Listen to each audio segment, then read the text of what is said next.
Olá, queridos, estamos aqui para fazer esse vídeo sobre a nossa aula sobre as percepções da salvação, né?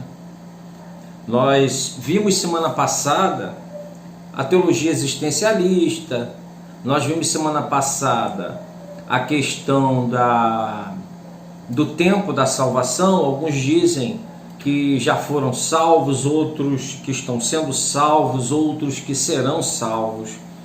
Nós vimos esse tipo de perspectiva quanto à salvação. Nós vimos também a teologia existencialista, foi um pouquinho mais rápido, eu acabei correndo, falando lá de Bultmann, né?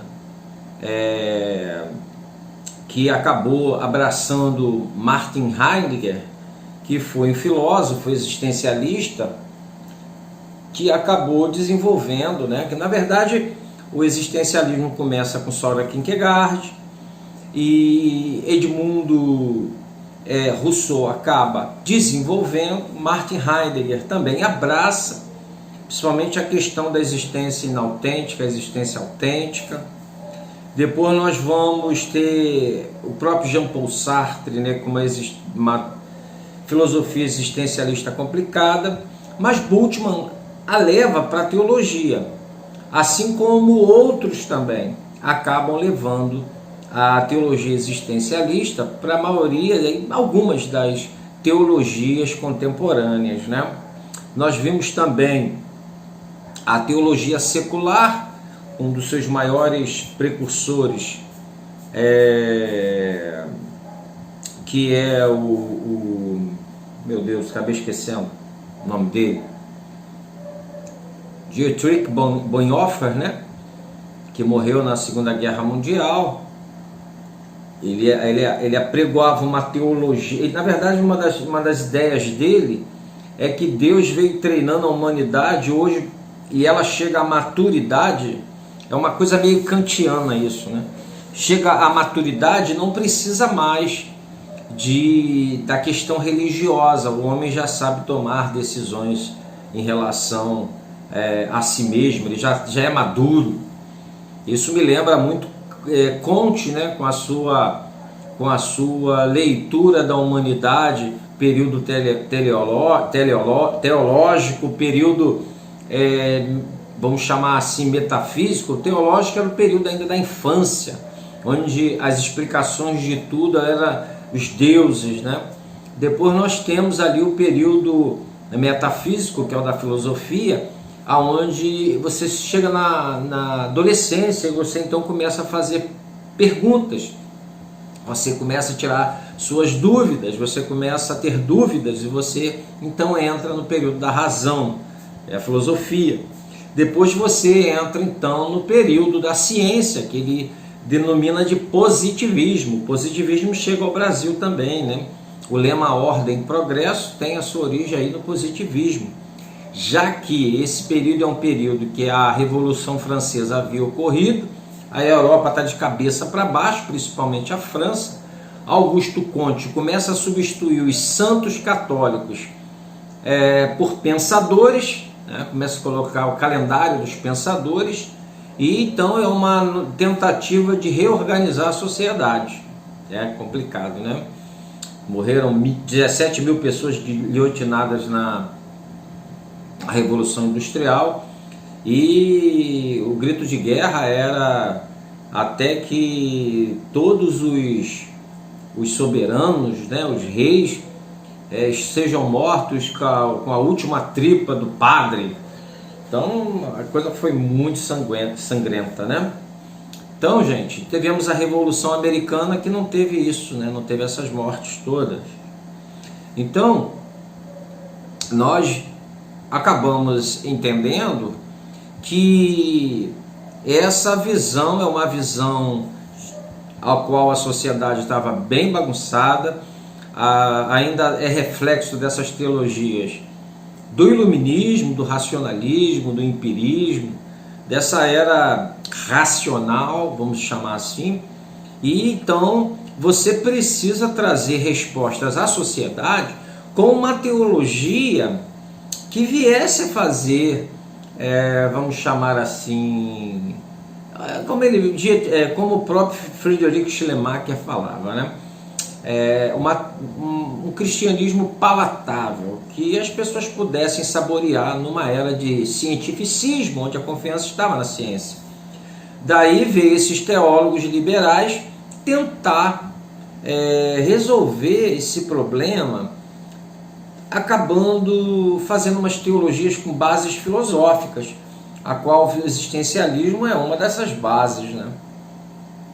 Depois a neortodoxia vai tentar resolver esse problema, Bultmann tenta resolver esse problema, ele acaba pregoando que a salvação é muito mais do que um próprio termo forense, né, que é declarado justo, ou uma transformação, vamos dizer assim, da regeneração, sim, do novo nascimento, mas sim uma transformação, um mover na existência. Daí você tem um monte de movimentos. Barth é o maior precursor, vamos dizer assim, da teologia neortodoxa, porque ele está tentando trazer, um presbiteriano, ele está tentando resgatar, ainda que tenha algumas coisas dele ali meio complicada, a revelação é pessoal, é proposicional. Depois ele vai dizer que a palavra de Deus é palavra quando ela fala contigo, né? Então hoje ela é palavra de Deus, amanhã já não é a palavra de Deus que não falou comigo. Então é algo muito subjetivo a palavra de Deus. Mas é alguém que está tentando sair daquele liberalismo que jogou a teologia numa situação muito complicada. Então, apesar de serem pessoas que a gente olha e vê que muitas loucuras, os teólogos da neortodoxia, depois o Bultmann acaba entrando com a desmitologização, dizendo que tudo aquilo que está escrito lá na palavra de Deus, que engloba milagres, nascimento virginal, ressurreição de Cristo, tudo isso são mitos colocados na Bíblia pelos discípulos. Então vai ficar difícil, porque como você vai selecionar o que é verdade, o que é mito, não tem, né? Então o critério é realmente a questão dos milagres, aquelas coisas transcendentes que não acontecem de maneira laboratorial, você não pode provar isso no laboratório. Então, Bultmann vai abraçar de Martin Heidegger, como eu falei semana passada, assista a parte 1, né, mesmo que foi corrida, que a gente deu problema aqui na transmissão, a questão da existência autêntica e da existência inautêntica. A existência autêntica é quando você passa a viver todo o seu potencial, tudo aquilo que você deveria e deve se tornar, né? Daí a filosofia existencialista. E o existir inautêntico é quando você busca as riquezas, os prazeres, você vive de maneira inautêntica, que ele chama, né? Ele abraça isso de Martin Heidegger. Já Søren Kierkegaard, o pai do existencialismo, né, cristão, ele vai chamar isso de existência estética. Você vive para os teus prazeres, você vive para realizar suas vontades. Então é a existência estética. Depois você passa para a existência ética, são aqueles que cumprem seus compromissos na sociedade, são pessoas sérias no sentido de honrar suas palavras, são pessoas trabalhadoras. Tinha até um empregado que era o modelo dele de chefe de família. Então, mas não é suficiente essa fase, né? Essa fase tem suas limitações. Para Søren Kierkegaard, a existência, né, na verdade, o existir de maneira, vamos chamar assim, autêntica, de maneira produtiva, de maneira grandiosa, é o momento que você vive, então, de maneira religiosa. Mas o religioso de Søren Kierkegaard não é isso que a gente pensa aqui, né? Mas é viver uma existência em Cristo, é buscar toda a sua identidade nele. Aí ele vai ter a questão ali do salto no escuro e tudo mais, para aquelas questões que a razão não consegue explicar, ele vai falar do salto no escuro. Então, são essas questões aí que nós vimos da teologia existencialista, né? Vamos ver se tem mais alguma coisa aqui, se a gente está relembrando aí. Hoje eu queria falar com vocês, vimos também a questão da teologia secular, né? Acabei de falar há pouco aqui, do próprio Dietrich Bonhoeffer. Tem hora que eu falo várias vezes tranquilo, aí uma hora eu gaguejo aqui. Dietrich Bonhoeffer. Vamos lá. Hoje a gente vai ver a questão da teologia católico-romana, porque ela também está ali, né? Inclusive, esse livro aqui para mim é um suprassumo dos meus livros de teólogos do século XX. Aqui ele tem Paul Tillich, aqui ele tem Bultmann, aqui ele tem Dietrich Bonhoeffer, aqui ele tem... Deixa eu ver se ele tem Søren Kierkegaard, porque eu acho que Søren Kierkegaard eu tenho naquele livro de filosofia dele também, desse autor aqui que é o Batista Mondin. Batista Mondin, ele é alguém que dá aula na Universidade de Roma, e ele é um católico, ok? Batista Mondin, ele defende muito a fé, né, o cristianismo em si, ele dá muita base. Quem lê filosofia aí, lê os livros dele de filosofia, ele vai estar dando ali as escolas e vai estar refutando, vendo o lado bom, muito bacana. Eu tenho os 3 volumes dele, mas esse daqui que é dele também, né, Batista Mondin, já morreu também ele, mas deixou um legado muito grande aí dos escritos dele. Então vamos lá. Aqui tem também o próprio Teilhard de Chardin, né, Padre Teilhard de Chardin, que foi um filósofo também, que na verdade escreveu para todos, mas ele queria alcançar os cientistas, né, a ciência em si. Ele queria trazer respostas à ciência, conseguindo pregar o evangelho para os cientistas, né? Então vamos lá, teologia católico-romana. Quando precisamos analisar o pensamento católico-romano, temos uma tarefa difícil, pois antes havia uma posição oficial uniforme sobre a maioria das questões, mas agora só parece existir uma grande diversidade. Então ele está falando aqui da questão de, após o Vaticano II, houve algumas mudanças em relação à teologia tradicional, à visão tradicional católico-romana.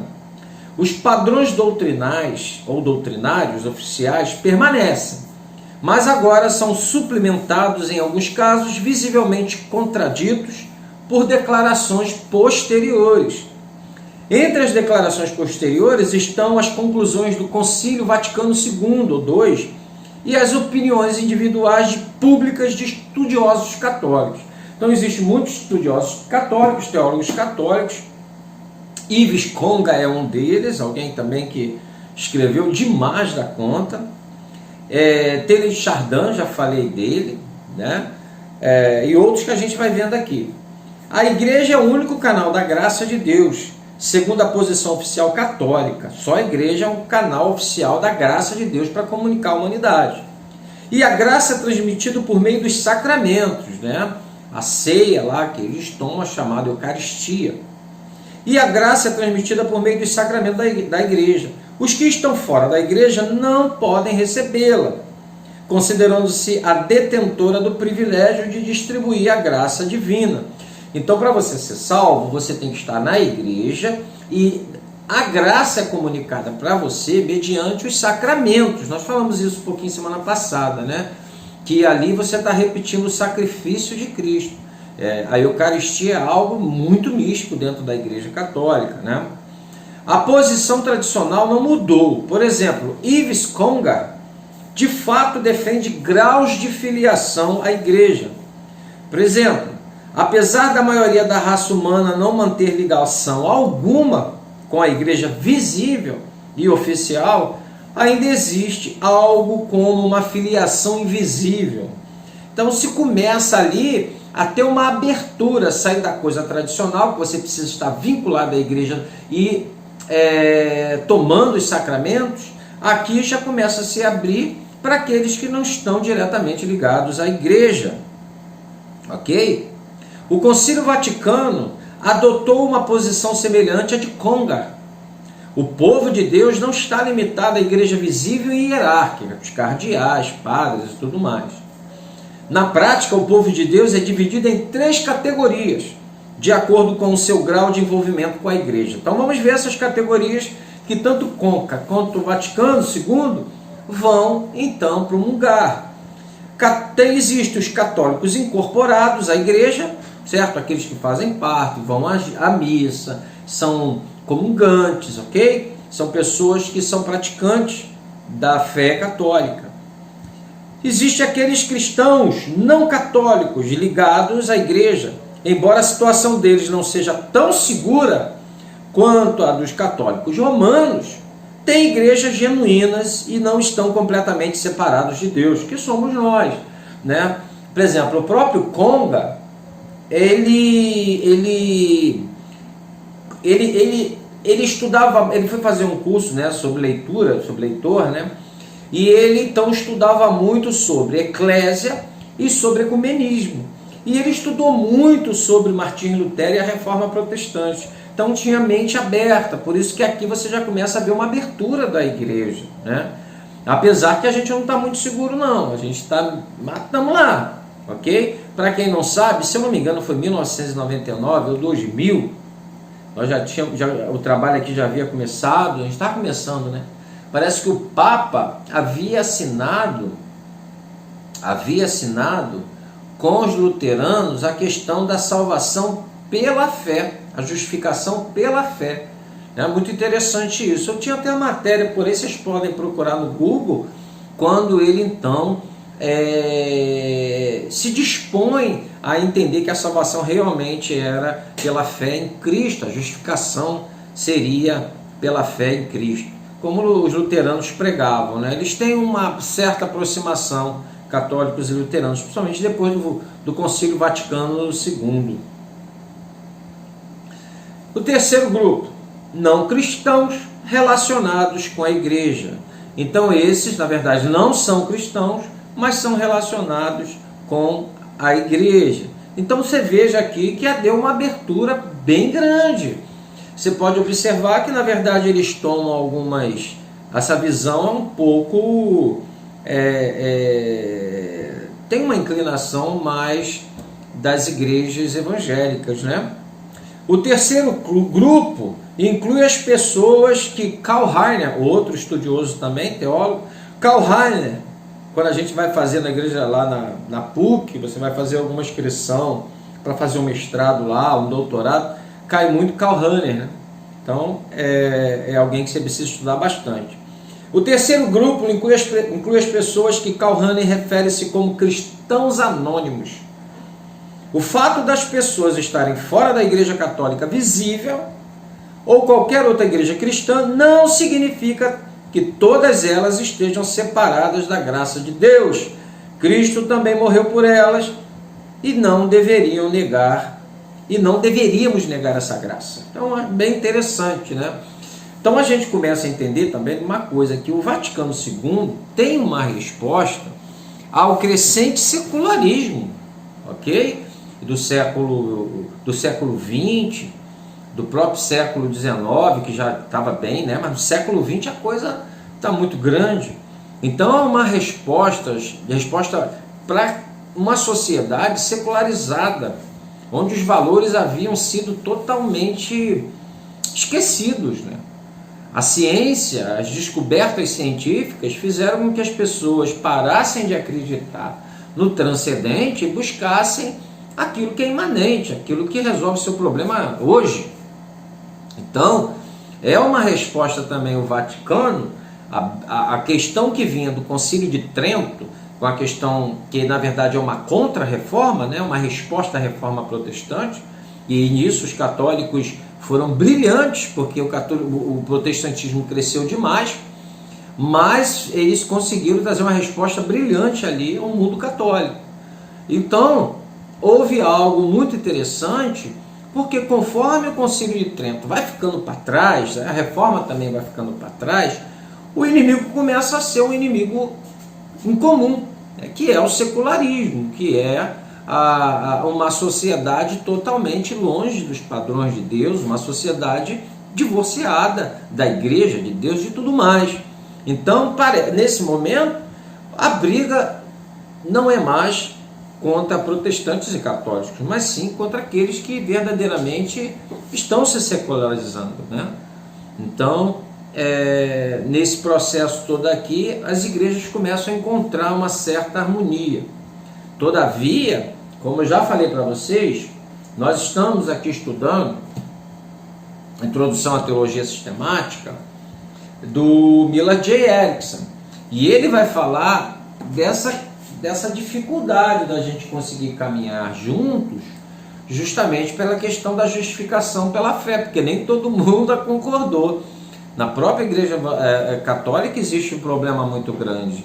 Os tradicionais católicos não aceitam muito, né, o Vaticano II.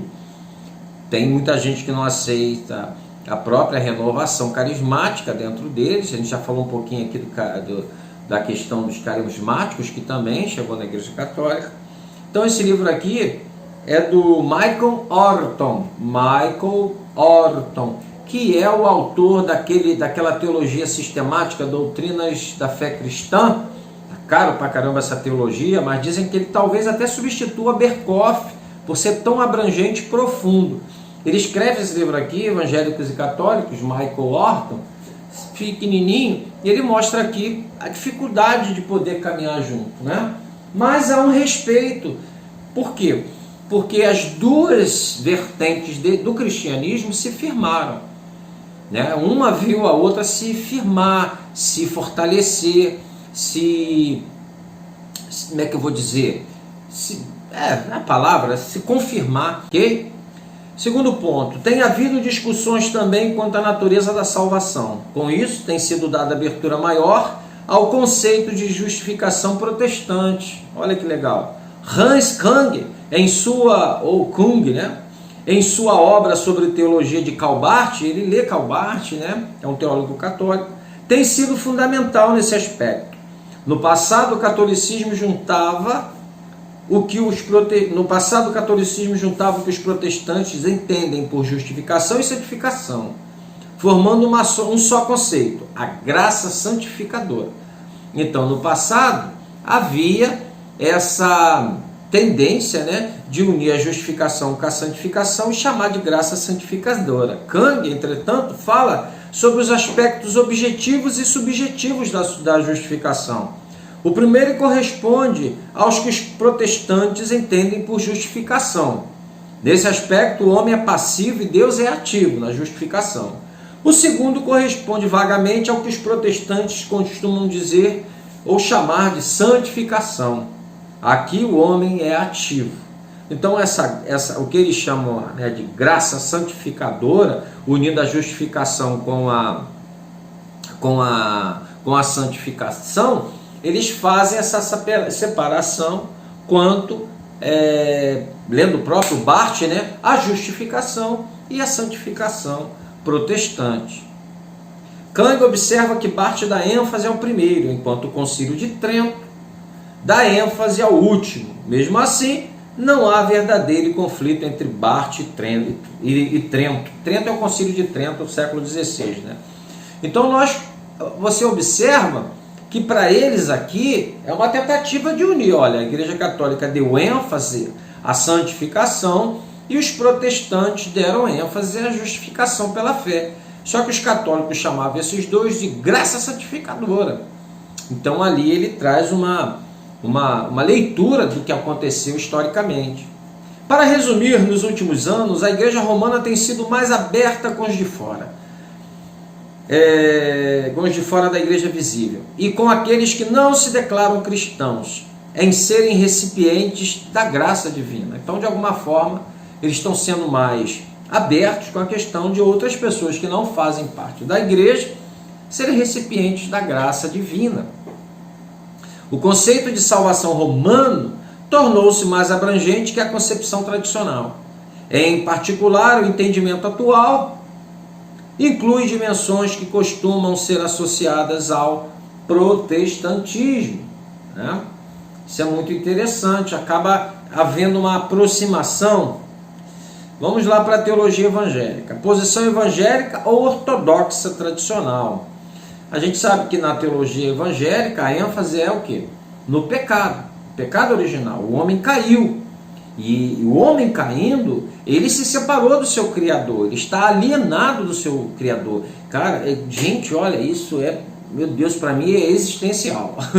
Porque é isso que a gente experimenta antes de ter o novo nascimento. A gente está alienado de Deus. A gente conhece um Deus,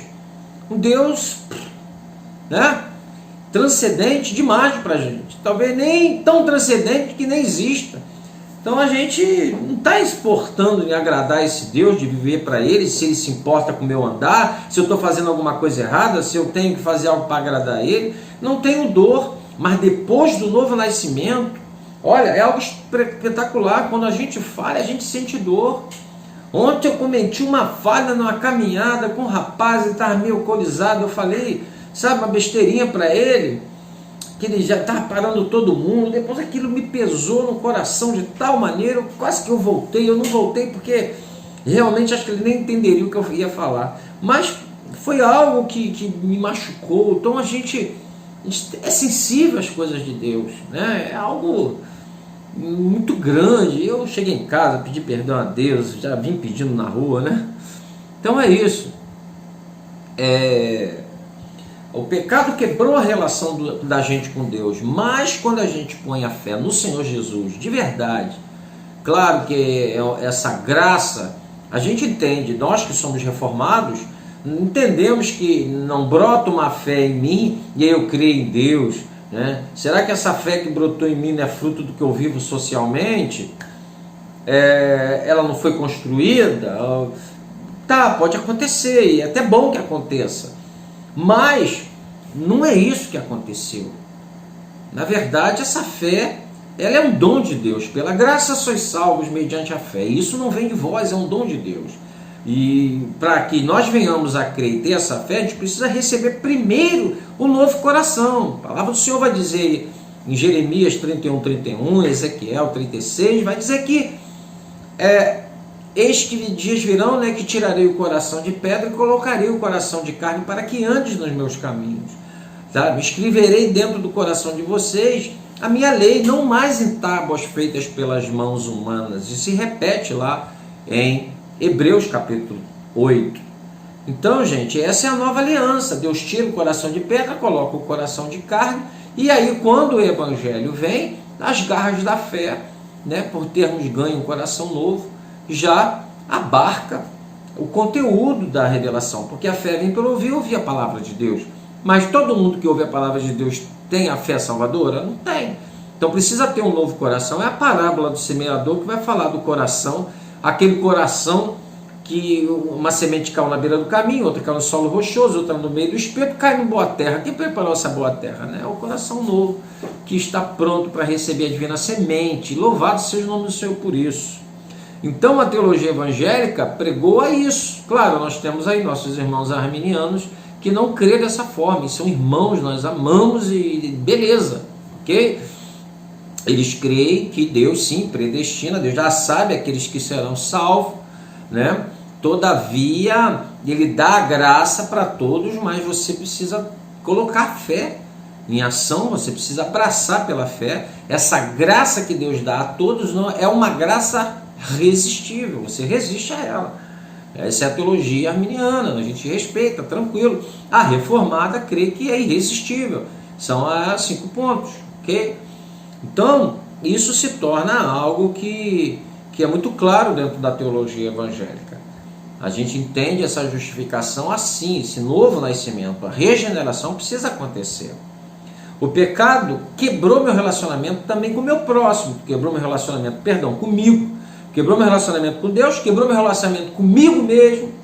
Estou também vivendo uma relação complicada comigo. A gente viu a questão da teologia relacional trazendo respostas, né?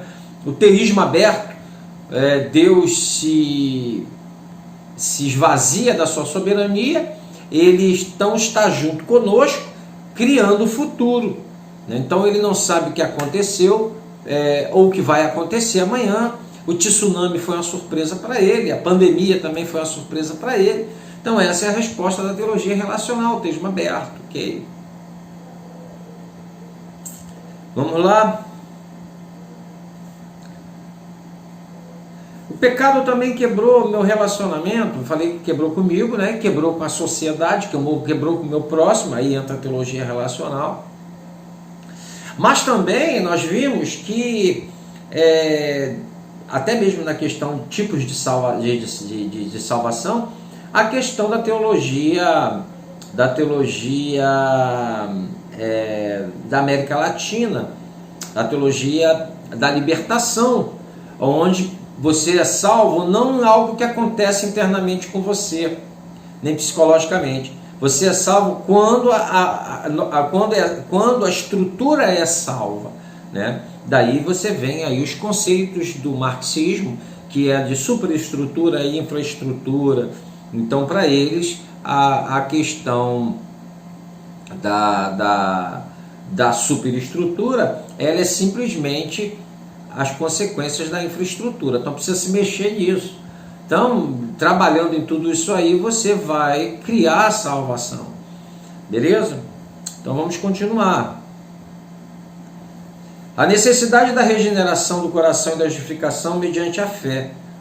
Então, a necessidade, dentro da teologia evangélica, da justificação mediante a fé e desse novo coração. E após isso, o direito à adoção de filhos. É a doutrina da adoção, né? Essa questão filial, porque eu só passo a ter direito a essa relação com meu pai, me sentir filho de verdade, ter os direitos das bênçãos espirituais, que o Senhor promete lá em Efésios, né? Essa relação íntima com Ele, essa capacitação constante, esse socorro bem presente, essa direção só pela adoção. Por isso é necessário você realmente ter essa convicção de filho. Isso vem quando você entende a doutrina da adoção ou quando Deus de alguma forma testifica no seu coração, né? O amor de Deus é derramado dentro do nosso coração. O Espírito de Deus testifica com o meu espírito que nós somos filhos de Deus. Essa é a experiência que você acaba tendo. Porque se você não se sentir filho, se sentir servo, claro, num aspecto nós somos servos de Deus, não estou negando isso. Mas se você se sentir empregado, né, servo, se você se sentir bastardo, como não fizesse parte da família de Deus, ok? Então, gente, se faz necessário a gente ter esse verdadeiro entendimento. A adoção é algo muito, muito, muito necessário de nós termos. Depois disso também entra a santificação, que é um processo constante que atinge seu ápice quando a gente morre, porque aí nós já somos glorificados aos olhos de Deus, mas essa consumação se dá na morte, onde receberemos novos corpos incorruptíveis como Jesus recebeu, ok? Isso é algo maravilhoso. Quais são, de acordo com a construção evangélica da teologia, os meios da graça? Na concepção evangélica, a palavra de Deus desempenha um papel indispensável em toda a questão de salvação. Pedro fala da função instrumental da palavra de Deus, pois foste regenerados, não de semente corruptível, mas incorruptível, mediante a palavra de Deus. Esta é a palavra que vos foi evangelizada. 1 Pedro, capítulo 1, 23 e 25. Então Pedro vai falar da função instrumental da palavra de Deus, que é o lavar regenerador da palavra do Senhor. A fé é o meio de se apropriar dessa salvação. Efésios 2, 8 e 9 diz, porque pela graça sois salvos mediante a fé. E isso não vem de vós, é dom de Deus, não de obras, para que ninguém se glorie. As obras, portanto, não são meio para receber a salvação. Não são meios para receber a salvação. Antes, elas são as consequências naturais e a prova da fé genuína. Então, a fé é a consequência natural, autêntica, né? E a consequência natural e autêntica e a prova da fé genuína que você obteve. Senhor, você não tem obras, o Tiago vai falar, mostra a tua fé sem obras, que eu mostro a minha fé pelas obras que eu faço, né? A fé que não produz obras não é fé real. E as obras que não brotam da fé e de um relacionamento adequado com Cristo não terão validade na hora do julgamento, ok? Então é uma fé também que brota em relação e uma intimidade com Cristo. Apesar de Deus se importar com as necessidades humanas, tanto as individuais como as coletivas, Jesus deixou claro que a eterna guerra espiritual dos indivíduos é mais importante que o atendimento das necessidades temporais. A preocupação com a guerra espiritual e a necessidade da transformação radical da natureza humana para a restauração do favor de Deus. São as provas incisivas em favor da concepção evangélica da salvação que vamos desenvolver nos próximos capítulos. Então, a preocupação que Deus dá na sua palavra com a questão da guerra espiritual que nós temos, né, e a necessidade radical de transformação, a regeneração, são as provas incisivas em favor da concepção evangélica da salvação que vamos desenvolver nos próximos capítulos. Ok, meus queridos? Espero que vocês tenham conseguido pegar aí uma coisa, principalmente a questão da fé católica, aí, né, para a gente entender o Vaticano II. Pesquisem sobre o Vaticano II. Eu sei que a gente estudar essas teologias são estudos áridos, né? Mas que para quem quer ter uma base boa é necessário, sabe, para que você não fique aí vendido. Agora, quando falarem de teologia existencial, quando falarem de Rudolf Bultmann, quando falarem de Dietrich Bonhoeffer, quando falarem de Yves Conga, quando falarem de Vaticano II, quando falarem das percepções evangélicas, você vai entender as teologias do século XX, a teologia romana, a teologia ortodoxa, você vai entender. E aí disso, você estudando, você vai ver como eles chegam a essa concepção, ok? Nós chegamos à nossa concepção única e exclusivamente pela revelação da palavra de Deus. Mas se eu coloco, por exemplo, a tradição, a igreja e tudo mais, já cai um outro tipo de explicação. Se eu utilizo a filosofia foi maravilhosa. Tanto Orígenes quanto Clemente em Alexandria, eles se utilizaram da filosofia. Eles falavam, né, que Deus se revelou aos filósofos também, de uma certa forma, né, trazendo pontos de contatos com a fé de Moisés e tudo mais. Então a gente consegue entender que, apesar de tudo isso, a gente ficou com as escrituras sagradas que nós temos. Nós não permitimos que nenhuma tradição, como por exemplo, os judeus têm a lei oral, então muitas vezes eles dão mais valor à lei oral do que à lei, valor que eu digo assim, eles não conseguem entender o Pentateuco se não for também com a lei oral. A mesma coisa é a igreja romana, eles precisam da tradição para interpretar, do magistério da igreja e tudo mais. Muitas vezes, quando algo é contrário à palavra de Deus, ganha o teólogo antigo. Uma coisa que eu esqueci de falar para vocês, o grande instrumento, né, a grande hermenêutica, a grande filosofia que foi utilizado no Vaticano II foi a teologia, né, renovação da teologia de Tomás de Aquino, o tomismo, né, que é um escrito também maravilhoso, muita coisa boa. Tá bom, gente? Espero que tenha chegado em algum lugar, espero que vocês tenham pego isso daí, tá bom? E que Deus abençoe vocês de maneira abundante. Vamos orar? Senhor, obrigado por esse estudo. Estamos parando agora para férias, Senhor, para esse momento de final de ano. Retornaremos ano que vem com uma estrutura melhor, eu creio, para que a gente possa transmitir essas aulas de maneira mais excelente. É o que nós te pedimos e agradecemos em nome de Jesus. Amém, Senhor. Amém, gente. Deus abençoe a todos.